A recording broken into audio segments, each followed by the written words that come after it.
Okay, so in today's class, we're going to do the basics of reading. We're going to do the basics of analysis. Let me just share the screen. So here we have a presentation which talks about the directions we are expected to take when we are doing a reading passage. Okay.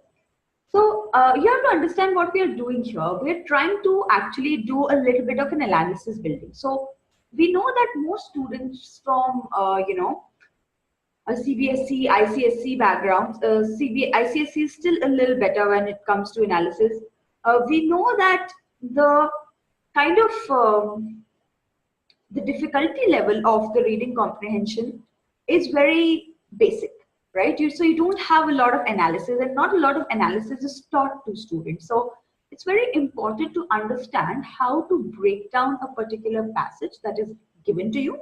It is very important to see it from the point of view of analysis and do something that we call active reading. Okay. So for that, I'm going to give you a couple of pointers that you have to keep in mind.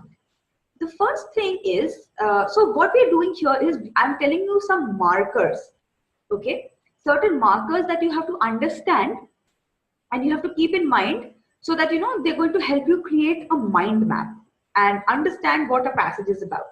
So the first type of words are continuation words.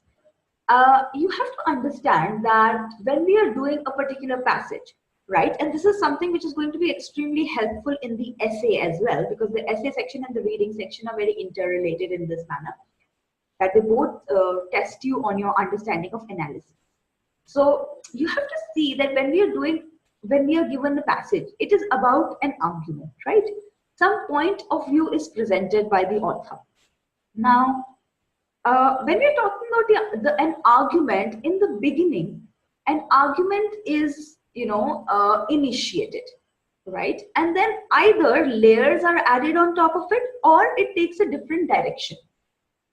And finally, in the end, you have a conclusion which decides the course of the entire argument. So keeping that thing in mind, I'm going to tell you a couple of markers that you have to view while reading.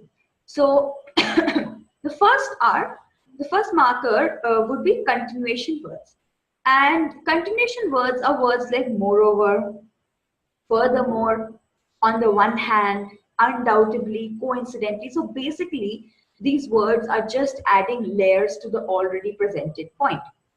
Just another layer, just another aspect is being added to it. The second type of words are illustration words. Now, as the name suggests, these words are generally used to give examples. So you have to kind of be watchful to these words, because many times you have questions based on these words. So examples would be something that we call evidence. When you'll understand this better when we do the essay section. So this is evidence. Whenever an author is presenting a logical argument, he will also give an evidence to back it up. So an evidence might be like, an example from history. It can be some kind of, it can be a reference to current affairs and media. It can be a lot of those things. So these are illustration words. So illustration words would be, for example, for instance, for, second, in fact, case in point. So basically things which initiate certain examples. The third category of words would be contrast words.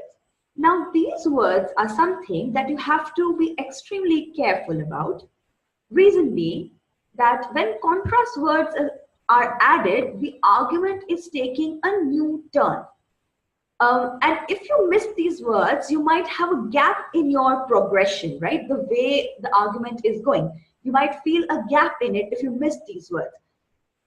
Because now the argument is taking another turn, right? So the markers for these type of words are however, but, yet. So you can see that these words mark a turn or a transition in the argument. On the other hand, whereas, conversely, right? And then we come to the fourth category of words, which are conclusion words. And they are extremely important again.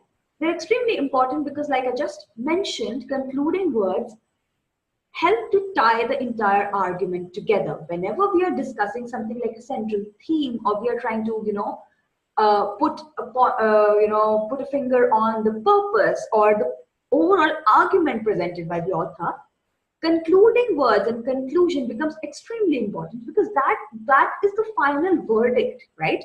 That is the final destination of the argument that decides the course of the argument.